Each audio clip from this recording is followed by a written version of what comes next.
السلام علیکم جی. گزشتہ دنوں شور مچایا گیا اور کہا گیا کہ یہ سعودی عرب کی طرف سے گرم ہوائیں آنا شروع ہو گئی ہیں. ہوا کیا ہے اس حوالے سے میں نے کہا یہ وضاحت بہت ضروری ہے, کیونکہ کچھ لوگوں کے منہ کو وہ بندہ ہوتا ہے اور سعودی عرب کا ذکر سنتے ہی ان کے منہ سے آگ نکلنا شروع ہو جاتی ہے اور ٹاپ ٹرینڈ بن جاتے ہیں پاکستان کے سوشل میڈیا کے اوپر. بلکہ میں اب کیا کہوں, سعودی عرب نے پاکستان کے اندر بھی سوشل میڈیا میں انویسٹ کر رکھا ہے, لیکن اس سوشل میڈیا کے اندر بھرتی انہوں نے سارے ایران نواز کر لیے تھے, تو لہٰذا ان کے اپنے بنائے ہوئے پلیٹ فارم سے بھی ان کو گالیاں ملتی ہیں سعودیوں کو. ویسے سعودیوں تو ہڈی عقل تھے بھی, اللہ معافی دے یار, بڑائی سعودیوں کی عقل کے اوپر نا انا للہ و انا الیہ راجعون. خیر لیکن سعودی عرب کی طرف سے گرم ہوا یہ آئی کہ اس وقت میرا خیال اکنامک فورم ہو رہا ہے, ورلڈ اکنامک فورم ہو رہا ہے ڈیووس کے اندر, میرا خیال ہوتا ہے ورلڈ اکنامک فورم کے. اپنے بلاول بھٹو زرداری صاحب بھی وہاں پہ گئے ہوئے ہیں, وہاں پہ بیٹھ کے انہوں نے گرتی ہوئی برف میں جو کہ ان کے کندھے پہ اور بالوں میں اٹکی بھی ہوئی ہے, انہوں نے الجزیرہ کو انٹرویو دیا. یہ وہاں کی خاص بات ہے, وہاں پہ برف کے اندر ہی آپ کو کھڑا کر لیتے ہیں, ہلکی ہلکی چھوٹی چھوٹی برف گر رہی ہوتی ہے, اس میں جناب مائک آپ کے منہ کے اندر تن دیا جاتا ہے اور یوں آپ بولتے ہیں.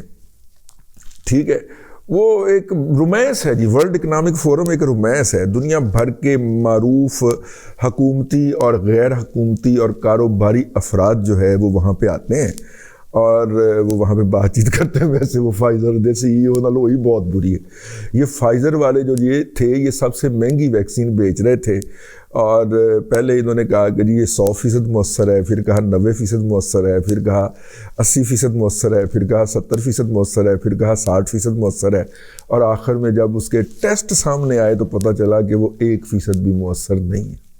ٹھیک ہے, اور اتنی دیر کے اندر کمپنی جو تھی وہ اربوں خربوں ڈالر کی دیہڑی لگا کے سائڈ پہ ہو گئی ہوئی تھی. تو وہاں پہ اس کا سی ای او تھے چڑھ گیا ایک گورے اعزاز سید کے وہ ویڈیو اس وقت وائرل ہوئی ہے. باسط الوی صاحب اپنے بہت پیارے اور پرانے جگروٹ ہیں کمپیوٹر کی دنیا کے اندر, وائرس کے بانی فیملی ہے یہ الوی برادران جو ہیں, یہ کمپیوٹر کی دنیا کے اندر انہوں نے وائرس ایجاد کیا تھا. میرا خیال اپریل ہے اس کی, فروری ہے یا اپریل ہے, اپریل ہی ہوگا, اپریل ہے اس کی تاریخ پیدائش. یہ جو وائرس آتا ہے نا کمپیوٹر کے اندر, اور یہ اپنے علامہ اقبال ٹاؤن لاہور کے اندر اس نے جنم لیا تھا الوی برادران کے ہاں. ٹھیک ہے, اور ان کا ایک سافٹ ویئر تھا جو امریکی چوری کر کے لے گئے تھے, تو انہوں نے پھر اپنا سافٹ ویئر سیکیور کرنے کے لیے وائرس ایجاد کیا تھا. اور یوں یہ $1 ٹریلین انڈسٹری جو اینٹی وائرس کی ہے یہ الوی برادران کی اس شرارت کے نتیجے کے اندر وجود میں آئی تھی. تو میں نے کہا کہ انہوں نے وہ شیئر کی ہوئی ہے جب فائزر کے سی ای او کے ساتھ جو وہاں کا گورا اعزاز سید جو کر رہا ہے, وہ کہہ رہا ہے کہ جناب تسی معافی کدوں منگو گے قوم کو, دنیا کو تسی دنیا کو تھوک لا لیا اپنا. جناب وہ جیٹ آپ کا جو ہے وہ تو اس کے اندر تو نہیں ہوا, آپ ایئرپورٹ سے اپنے دفتر تک جس ہیلی کاپٹر پہ آتے ہو اس میں بھی کوئی فرق نہیں پڑا, لیکن دنیا کو آپ نے خربوں کا تھوک لگا دیا ہے اور اس کے پاس کوئی جواب نہیں, اس کے پاس کوئی جواب نہیں ہے.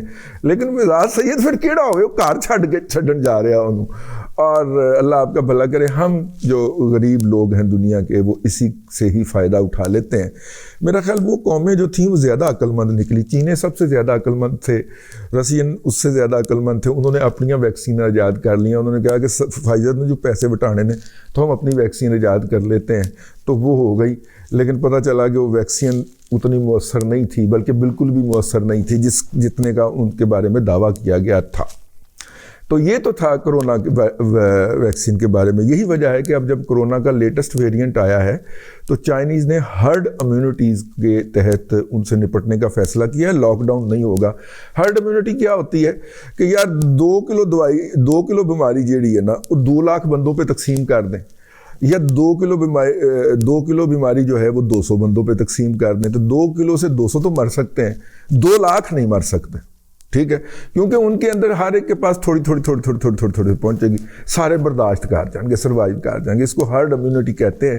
کوئی ڈاکٹر صاحب ہوں گے تو وہ میری جہالت کے اوپر جو ہے وہ یقیناً ہنسیں گے اور کہکا لگائیں گے, لیکن ظاہر میں ایک لے مین ہوں جی میڈیکل کے حوالے سے, تو میری عقل میں جو آیا ہے وہ میں نے آپ کو عرض کر دیا. تو ہرڈ امیونٹی کا جو پرنسپل ہے یا جو اصول ہے اس کے تحت اب چائنا نے کورونا کے نئے ویریئنٹ سے نپٹنے کا فیصلہ کیا ہے. یوں دنیا کے اندر صنعت و حرفت کا پہیہ نہیں رکے گا. دنیا کی سب سے بڑی جو پیداواری شعبہ ہے وہ چائنا کا ہے, پروڈکٹیوٹی جو ہے وہ چائنا کے پاس ہے, اور اگر وہ ہو جاتی ہے لوگ کلوز تو پھر دنیا کی معیشت رک جاتی ہے نا.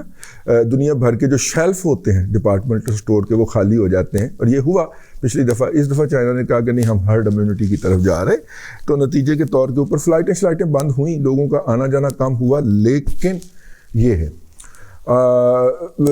مطلب کہ لیکن ہم واپس چلتے ہیں کہ جو سعودی عرب کی طرف سے جو کہا جا رہا ہے کہ ہوا گرم آئی ہے, تو وہ ڈیووس کے اندر گئے ہوئے ہیں جی سعودیہ کے وزیر خزانہ, اور وہاں پہ وہ اپنی پالیسی سٹیٹمنٹ دے رہے ہیں. تو وہاں پہ ان سے سوال کروایا گیا ہوگا, اس طرح کے سوالات جو ہیں جو کہ پاکستان کو کہ اینٹی ہوں. مطلب دیکھیں نا, ہم سے زیادہ بری حالت ہے مصر کی, لیکن کیا مصر کے بارے میں وہاں پہ سوال ہوا ہے؟ نہیں نا. تو پاکستان کو خاص طور پہ ٹارگٹ کیا جاتا ہے, اور اس کی وجہ یہ ہے کہ انڈین انفلوئنس بہت زیادہ ہے, اور انڈیا نے ان کے وزیر اعظم جو ہیں وہ یہ بکواس فرما بھی چکے ہیں کہ ہم نے پاکستان کو اس قابل کر دیا ہے کہ اب وہ کشکول لے کے پوری دنیا کے اندر گھومتا پھر رہا ہے. اب انڈیا کے فیسیلیٹیٹر پاکستان میں کون ہیں اس کے بارے میں غور کرنا ہوگا. آپ کو کئی شوکت ترین نظر آئیں گے, کئی مزمل اسلم نظر آئیں گے, کئی جناب آپ کو حفیظ شیخ نظر آئیں گے. اس طرح کے چہرے آپ دیکھیں ان کو کہ وہ مودی کے بیانیے کو لے کے پاکستان کے اندر کون چل رہا ہے. ٹھیک ہے نا, میں کسی پہ الزام نہیں لگا رہا, لیکن مودی نے یہ بات کہی, مودی صاحب نے یہ بات فرمائی, تو ان کا بیانیہ پاکستان میں کون کیری کر رہا ہے. تو پاکستان میں میجر مین سٹریم میڈیا اپنا سوشل میڈیا کر رہا ہے. سوشل میڈیا وہ والا جو پی ٹی آئی چلا رہی ہے, یا پی ٹی آئی کو جنہوں نے یہ حوالے کیا تھا بنا کے ہمارے عسکری صاحبان وہ چلا رہے ہیں, اس کو ISPR نے حوالے کیا ہوا ہے یہ میڈیا بنا کے ان کو, تو وہ بھی مودی کا بیانیہ لے کے چل رہے ہیں. ٹھیک ہو گیا. تو اپنا لیکن ظاہر ہے ان کا پرسپیکٹیو ڈفرینٹ ہے. وہ پولیٹیکل گورنمنٹ کی چھترول کروانے کے لیے کرتے ہیں کہ تمہیں مانگنے کا طریقہ ہی نہیں آتا. آپ کو کہا تھا فلاں جگہ سے بھیک مانگ کے لائیں, آپ کو مانگنے کا طریقہ ہی نہیں آتا. بھائی جان وہ انڈین جو ہے نا وہ آپ کے چیف کے بارے میں بھی یہی کہہ رہے ہیں, ہاتھ والا رکھو ذرا. تو چلے ہمارا وزیر اعظم تو کسی کھاتے میں نہیں آتا, اس کا تو کام ہی گالیاں کھانا ہے, لیکن وہ تھوڑے چیف کے بارے میں بھی وہی کہہ رہے جی. لیکن ظاہر ہے کہ وہ والا حصہ یہ حذف کر دیتے ہیں, اور یہ جس میں پولیٹیکل لیڈرشپ کی چترول ہوتی ہو اس سے اس کا مودی کا وہ والا بیانیہ اٹھا کے چل پڑتے. تو اس طرح کے عناصر جی ہر وقت سوسائٹی کے اندر موجود رہے ہیں, لیکن مین سٹریم میڈیا کے اوپر ان کی نہیں ہوتی تھی, کیونکہ ہم جیسے لوگ بیٹھے ہوتے تھے وہاں پہ, وہ کہتے تھے اچھا لے گا یہ دیہڑی لان نکلے آئی ایسی دیہڑی لگن. جس طرح وہ سوپ مینوفیکچرر کھڑا ہو کے جب وہاں پہ چیخو پکار نہیں کر رہا تھا, وہ گنجا, خیر گنجا تو میں بھی ہوں, لیکن وہ تو انت ہی گنجا سی, وہ تو اکا ہی گنجا سی, تو الف للہ گنجا سی یار. ٹھیک ہے, وہ جناب وہ گنجا جو ہے وہ سوپ مینوفیکچرر ایسوسی ایشن کا میں پریزیڈنٹ رہا ہوں, فلانا رہا ہوں, ٹمکانا رہا ہوں. ہمیں پتہ ہے سوپ مینوفیکچرر ایسوسی ایشن کی ایز اے ریپرزینٹیو باڈی کیا مبلغ اوقات ہے. ٹھیک ہے, تو یہ صاحب جو ہیں یہ بھی اسی کیٹیگری سے دیہڑی باز تھے. اس نے بڑا ایک سین کریٹ کر دیا, اور مجھے افسوس ہوا سید طلعت حسین کی ایڈیٹوریل ججمنٹ کے اوپر. ظاہر ہے انہوں نے اکنامک جرنلزم نہیں کیا, تو انہوں نے بھی چوک کے وہی رنگ بازی اپنے ولاگ لگا دی تھی. مجھے بہت تکلیف ہوئی.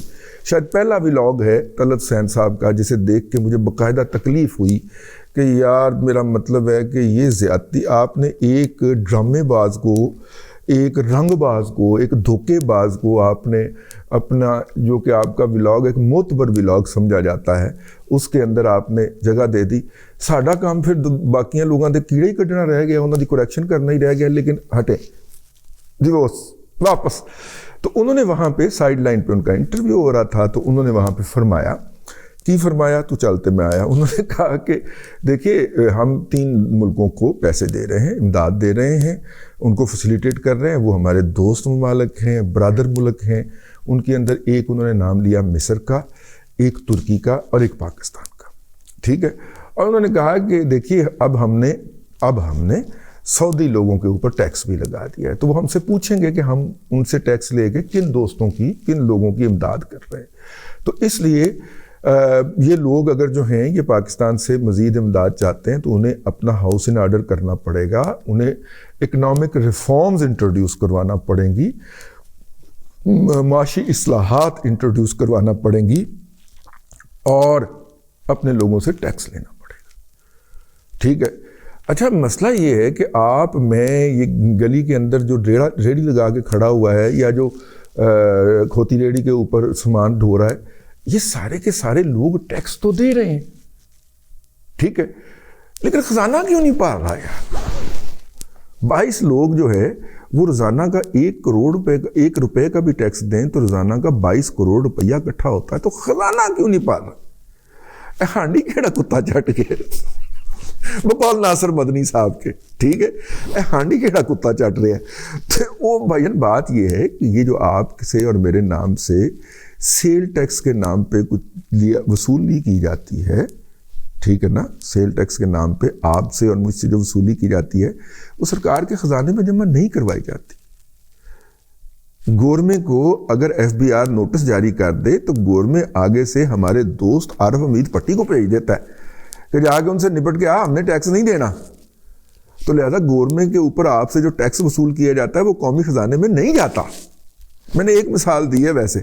ویسے وہ چٹھا برادران بہت شریف لوگ ہیں, انہوں نے بہت ویلفیئر کے کام بھی کیے ہیں, بہت سارے ہاسپٹلز میں وہ کھانا دیتے ہیں, بہت ساری جگہوں کے اوپر ان کا ویلفیئر کا کام چل رہا ہے, لیکن وہ 16% سیل ٹیکس نہیں دیتے, ٹھیک ہے. اور اگر کوئی نوٹس آ جائے تو وہ آگے سے پھر انہوں نے میڈیا ہاؤس اسی لیے بنایا ہوا ہے نا, وہ لوگ جو ہوتے ہیں وہ جا کے بیٹھ جاتے ہیں, اور اگر FBR نہ مانے تو وہ جا کے پنڈی آپ پارا بیٹھ جاتے ہیں کہ انہوں نے فون کرو جی, اور ساڑھے ادارے نے انہوں نے نوٹس جاری کر دیتا تو پھر فون ہو جاتے ہیں, ٹھیک ہے. یہ میں نے ایک مثال آپ کے ہاں کوٹ کی ہے. جو سیل ٹیکس آپ کے اور میری جیب سے نکلتا ہے وہ قومی خزانے میں نہیں پہنچتا, تو نہیں پہنچتا تو پھر خزانہ خالی رہ جاتا ہے. خزانہ خالی رہ جاتا ہے تو پھر آپ کو لوگوں سے مانگنا پڑتا ہے, اور جب آپ لوگوں سے مانگتے ہیں تو وہ آگے سے پھر باتیں سناتے ہیں. اور بات یہ ہے کہ یار آپ کے ہاں جو ہے یہ تو نہیں ہو سکتا نا کہ ہم انہیں کہیں جی بڑے برے حالات ہیں, کوئی تھوڑی سی اللہ دے نام مدد کر دو, اور وہ پیسے دیں اور ہم آئیں اور گھر کے اندر جناب ایسا ہم نے سما باندھا ہو کہ پکھوں میں نوٹ مار رہے ہوں, تو وہ کہے گا نا یار میرا مطلب ہے کہ خدا کا خوف کریں. میں آپ کو چھوٹی سی مثال بتاتا ہوں. بیگم صاحبہ جو ہے نا وہ ذرا اس حوالے سے اللہ تعالیٰ نے ان کے اوپر خاص کرم کیا ہوا ہے. تو انہوں نے جناب مطلب کہ وہ ہر مہینے کچھ نہ کچھ وہ کسی فیملی کو دیا کرتی تھیں. تو انہوں نے وہ فیملی کی ایک جو بچی ہے ان کو انہوں نے وہ آئی, انہوں نے کہا کہ مطلب کہ وہ ضرورت پڑ گئی تو انہوں نے کہا ذرا آج اس دفعہ پہلے دے دیں, تو انہوں نے کہا کہ ٹھیک ہے پہلے لے جائیں آ کے. تو لینے آئی تو ان کا دل ہی ٹوٹ گیا یہ دیکھ کے کہ وہ بچی جو تھی اس نے بیگم صاحبہ سے زیادہ مہنگا سوٹ اور زیادہ قیمتی جوتی پہنی ہوئی تھی. انہوں نے کہا کہ ہم تو ان کی غربت کی وجہ سے مدد کرتے ہیں, انہیں تو میرے نالوں بھی بہتر کپڑے پائے ہوئے نے, تو جوتی ویکھی سی تسی وہ فلانے برانڈ دی جی میں نہیں لئی کہ بہت مہنگی ہے, وہ انہیں پہنی ہوئی تھی. تو پھر اس کے بعد انہوں نے ان کو نہیں دیا, انہوں نے کوئی نیا ڈیزرونگ ڈھونڈ لیا. اب میری بات سمجھ رہے ہیں نا, تو دینے والے کا بھی تو دل ٹوٹتا ہے نا یار کہ میں اس کی مدد کر رہا ہوں کسی اور سین کے اندر, اور یہ جو ہے یہ میرے دیے ہوئے پیسوں کو اس طرح اڑا رہا ہے, تو وہ پھر تھوڑا سا ہرٹ ہوتا ہے اس طرح کا. تو اسی طرح یہ بھی اللہ آپ کا بھلا کرے جو ہے اس وقت سعودی عرب نے یہ کہا ہے کہ پاکستان کو اپنے, یہ وہ بات ہے جو کہ IMF بھی کہتا ہے, جو کہ جس کوئی عاطف میاں بھی یہی بات کہتا ہے کہ جناب ہمیں ان کو ریفارم کرنا چاہیے. ہر وہ شخص جو پاکستان کی اکانومی کا کرٹک ہے, جب وہ یہ دیکھتا ہے کہ 1600 ارب روپے سے زیادہ کی سبسڈیز جو ہیں, زر تلافی جو ہیں, معافیاں جو ہیں, رعایتیں جو ہیں, وہ ہم صنعت کاروں کو دے رہے ہیں. یاد ہے نا 5.5 ارب ڈالر جو کرونا کا آیا تھا وہ کہاں گیا تھا؟ دنیا آج تک اس کو پکڑ کے بیٹھی ہوئی ہے کہ ہم نے آپ کی امداد کی کہ یہ کرونا کے مریضوں کا مفت علاج کریں, ٹھیک ہے. آپ نے پکڑ کے وہ صنعت کاروں کو پیسے دے دیے, ٹیکسٹائل ملوں کا بجلی کا بل ادا کر دیا آپ نے. یہ بڑے بڑے ڈپارٹمنٹل سٹور جو تھے کرونا کے نام کے اوپر, ان کا بجلی کا بل آدھا آیا, میرا اپنے دفتر کا بل ادا کر دیا تھا انہوں نے. یہ سارے کے سارے پیسے آپ نے امیروں میں بانٹ دیے, تو غریبوں کو نہیں دیے, تو اب آپ کو کیوں دیں؟ وہی نا, ہاں پکھے چماریاں سڑنا. تو وہ ابھی تک دنیا اس $5.25 ارب کا رونا رو رہی ہے. اسی لیے آپ دیکھیں امریکہ جیسے ملک نے پاکستان کو $200 ملین دیے ہیں وہاں پہ, کیونکہ پہلے کورونا والا تجربہ ان کے سامنے ہے نا, تو کہتے ہیں نہیں تو ہم نہیں دینے, تسی امیروں میں بانٹ دیتے ہیں. 1600 ارب روپے کی ہم رعایتیں دیتے ہیں ان کو سالانہ. اس طرح کا کوئی موقع ہو جائے تو یہ معاملہ 2200-2300 ارب روپے سے آگے گزر جاتا ہے. اگر آپ ان کی رعایتیں ختم کریں, ٹھیک ہے, یہ جو کھاد ساز ادارے ہیں ان کی رعایتیں ختم کریں. 450 ارب روپیہ نپ کے بیٹھے نے کھاد ساز ہمارے, پی گئے, ڈکار مار گئے ہیں, ٹھیک ہے, اور $100 پہ ڈکار مارا تھا 450 ارب روپے کا. تو اگر وہ ڈکار مار گئے ہیں تو میرا مطلب ہے کہ ان سے رعایتیں ختم کریں. یہ جو مشکل فیصلے کہہ کہ آپ پھر اسی غریب کے اوپر, عام آدمی کے اوپر ٹیکس لگا دیتے ہیں, اس کی جو خرچ کرنے کی صلاحیت ہے اس کو کم کر دیتے ہیں, تو اس کا مطلب ہے کہ آپ مہنگائی کو رواج دیتے ہیں. اگر آپ ان بڑے پیٹ والے لٹیروں سے جو کہ کچھ بھی نہیں کرتے, ایک دھمکی لگاتے ہیں کہ جی ہم اس دفعہ ملیں جو ہے وہ شوگر کی وہ شروع نہیں کریں گے, ٹھیک ہے, آپ کو چیز خریدنے جائیں تو 16% سیل ٹیکس وصول کیا جاتا ہے, ان سے 8% وصول کیا جاتا ہے. کیوں؟ وہ آسمان سے اترے, جیسے شوگر مہنگی کر دیں گے, اور حکومت جو ہے وہ ان سے بلیک میل بھی ہو جاتی ہے. یہ جو فلور مل والے ہیں, یہ اس بنیاد کے نام کے اوپر کہ بیسک سٹیپل فوڈ کے اوپر ٹیکس نہیں ہو سکتا, ہر قسم کے ٹیکس سے مبرہ ہیں, اور ہر دفعہ یہ مافیا ایک جمپ کرواتا آٹے کو, جسے اب انہوں نے کروایا ہوا ہے, اور اربوں خربوں کی دیہڑی لگا کے نکل جاتا ہے.